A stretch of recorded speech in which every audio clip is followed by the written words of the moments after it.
Alright, hi everyone. It's been a while since I last did an upload. Currently, there's heightened safe management measures, so fishing out there is quite risky right now. Not a risk I want to take. So I'll probably be sidelined for the time being. But in the meantime, I'll be tying some rigs in preparation of future trips, especially the large group outings that I've been doing recently, like 8 people, before the measures came in. So I thought it would just be nice to show the rig that I'm tying, and it's something that I've sort of modified based on the Apollo rig. I think it's more convenient. I feel it's more suited for the micro style type of fishing I built jetty, the small reef fish. But they also can target some bigger stuff. I've hooked onto some pretty sizable fish. Unfortunately, I've lost all of them, but we'll get there. Anyways, um, so this rig is pretty simple, as I said. Few points of weakness, so it probably won't break that much. The reasons why I lost those fish is probably because my tackle was overpowered. But yeah, you don't really need much stuff. Fluorocarbon line, if you look at it right here, fluorocarbon. Then you also have swivels, small swivels. By the way, my fluorocarbon is 10 pounds. I should probably upgrade it sometime so that I can at least compete with those bigger fish. But you also have Fire Eagle. This particular series. I haven't tried the others yet, but I find this works really well for me. It's just the right balance between being able to hook even the smallmouth fish, like damselfish and leather jackets, but also being able to, as I said earlier, still be able to tempt some of the bigger fish. So if you see this one, it's just like a small J hook with it's just like that. So I think it's quite a sharp point. So it gives a better hook set than I think Sabiki. And you still are able to get some of the smaller fish. So it's a range lah, and I really like that range. And just some Ziploc bags to store it in. Right now I have 6 rigs in here prepared, and scissors. Yep, that's basically it. So after this, I will probably put in some footage from the past year. I probably won't be fishing that much or uploading that much in the future because school's getting a bit heavy. But yeah, anyways, please enjoy. Stay safe during this heightened alert period and tight lines. See you. Okay, let's get started. Alright, so first things first, what you want to do is get your fluorocarbon and just pull a small bit. So I like to keep the line attached to the spool just because then I don't have to keep guessing how much line I need. So just like that. And right now we're just gonna get a loop for the sinker. Okay, so right here we have the end of the line, if you can see it. Yeah, okay, can you see it? Okay, we have the line here. We just loop it over itself like that, and then double it over itself like that. And so you have, if you can see it right here, a loop here and another loop here. This loop and the loop I'm holding down using my fingers. And right now you want to put this loop through this loop about 3 times. So we don't want to make this knot too strong in case we get stuck. So we can just pull the rig and we'll only lose our sinker, not the whole thing. Okay, so you should get a loop like that. So you can just cut off the tag end.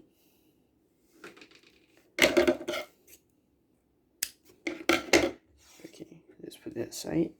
So right now you have our loop.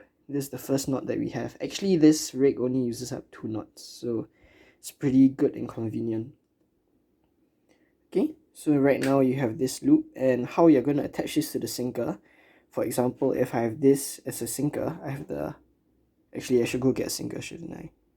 Alright, I'll be right back. Alright, so now you have our sinker. This is about a 10 to 15 gram sinker. I find this is a good size for Bedok jetty. Maybe 10 to 20 is a good range. So, you have the loop here, as we did earlier. And then we're going to pass the loop through the eye or the hole of the sinker, like that. Right, so the loop is passed through already. And now you're going to put the sinker through the loop, and magically it's just going to hang like that. Okay, so there's the bottom of our rig. So if you would think it at the bottom of the seabed, it'll just be knocking at the bottom like that. Okay, so now we can just take the sinker out, because when we store it, we won't be attaching the sinker since it's so convenient to put it on and take it off. So right now, we are gonna make our first loop for our hook, which we call a snood. So we are going to maybe a couple centimeters of the loop at the bottom. We're gonna take this over here and do exactly the same thing. So we form a loop again. And then now, instead of 3 or 4 times, we're gonna pass it through a couple more times. So actually I might need a bit more string here. So if we have the loop here at the bottom, maybe about here, and then a bit more to make a loop, since we're going to double it quite a few times. So about 10 times. Main reason for this is so that the snood and the hook won't tangle or wrap around the main line, which may cause the presentation to be affected. So we're just going to loop it in about 10 times. 5, 6, 7. Do as many as you can manage. If the thing starts twisting like at the 8th turn, 6th turn, it's still alright, not a big issue. I think 10 is good. So we have 10 here, and now we're just going to gently pull. Since it's more turns, we need to be a bit more gentle with this. So slowly pull. Okay, then once it's about at this point where it's quite condensed, you just use your fingers and push down the loop like that. Then you can complete the knot. Just push it down, make it sure it's tight. On the other side as well, like that.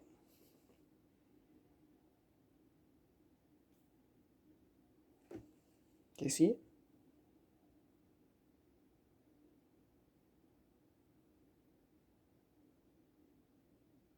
There we go. Okay, so we have a loop now, and just to make sure it's tight, because this will be holding our hook, right? So we don't need it to break. So you can just like pull both ends until you're sure the thing is tight. Okay, so now if you can see, right, the loop is like not really horizontal or like right angle to the main line. So what we can do is hold both ends of the main line and just pull. So this will basically straighten the thing, and now it's a bit better.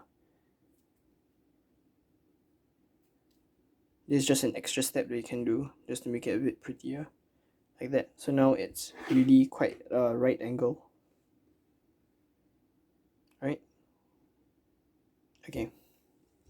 So now we're going to try to attach our hook. So if you can see, the loop right here, it has 2 lobes, the top lobe and the bottom lobe. You're going to cut at the bottom lobe. Okay, so at the bottom lobe here, you're just going to cut it at its base. Not leave a bit of tack end in case the line slips a bit. So just like that. Right, then we have that now. So you have a tack end here, just a free tack end for our hook. So we're just going to take one of our hooks now.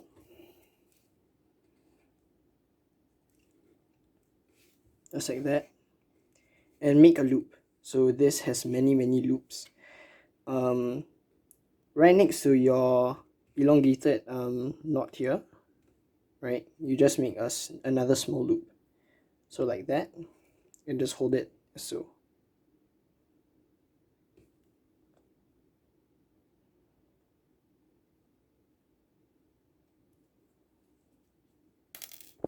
Please focus.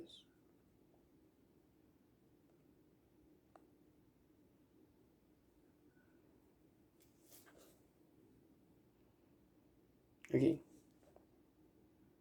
There's a loop. And right now, we're just going to place it parallel to the shank of the hook, which is the long one. So you just hold it that way, the long part.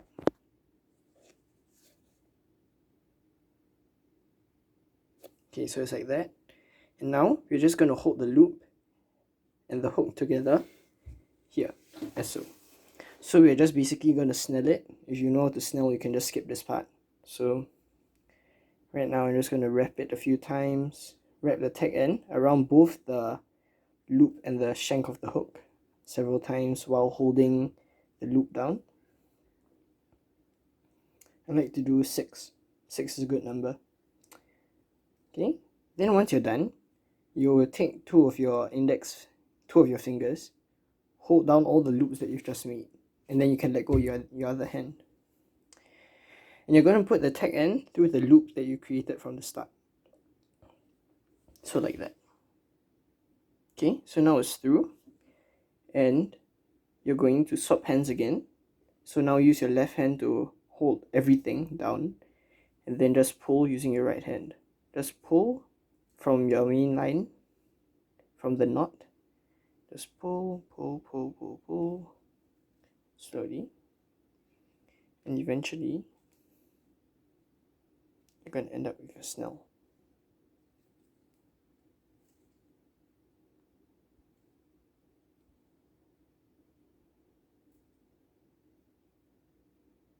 Okay, so once you pull tight, you should be able to see these nice rings of line that you wrapped around.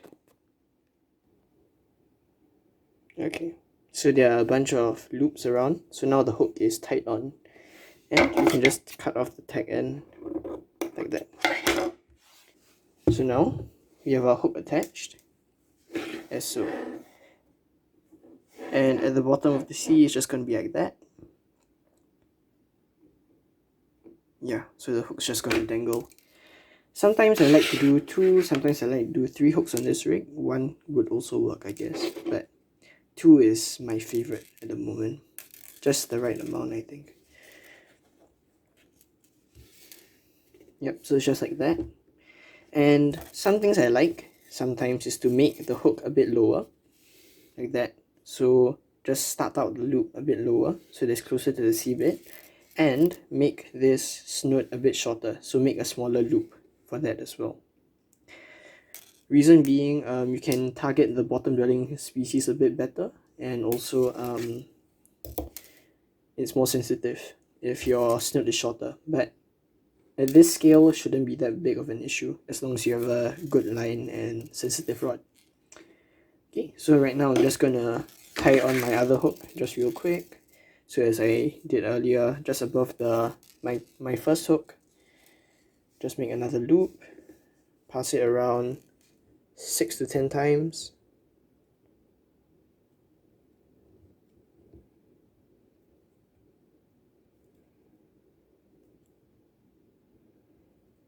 Okay, just put it like so. Like earlier, I'm just gonna pull the line tight like that, so it's pretty nice like that.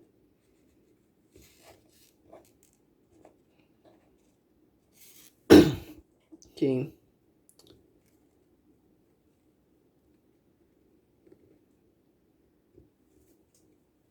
Then we're just gonna pull everything tight so this, you know, the knot is secure. Cut off tag end, bottom lobe. Make your small loop, put it next to your hook. Wrap.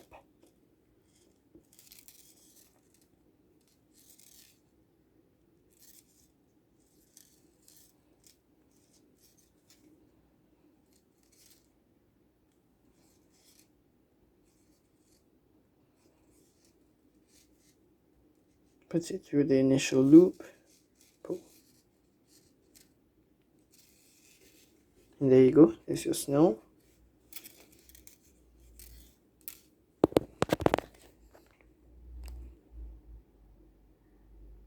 Yep. Just cut off the tag end right there.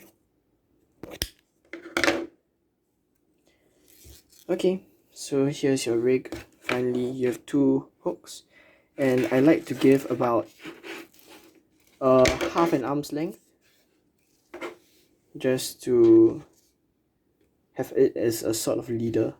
So you cut it around here. Fluorocarbon is good because the fish can't really see it underwater, refractive index. So just like that, and at the top, at the end, which is how I'm going to attach it to my line, I can just tie on a swivel.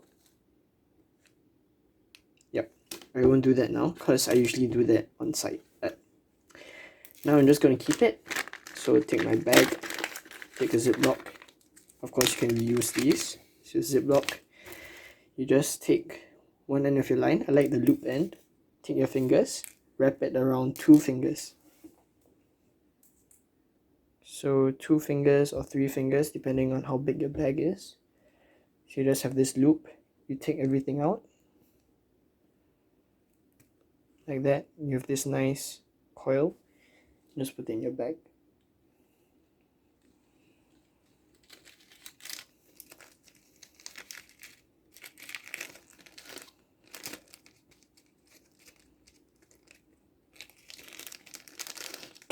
Yep, then it should fit quite nicely. Just close your bag. Just put it in the rest. And yep, that's one done. So this whole process took about 10 minutes for teaching, but actually I can do one in about 2 minutes. So yeah, it takes practice, but yeah, that's how I tie my ring. That's how I prepare. Usually for 8 people, I'll prepare about 16 rigs just in case sangkut. But yeah, at Bedok Jetty, if you go like Marina South Pier and there are more rocks, I might prepare more. But yep, here's the rig. Now on to the fishing.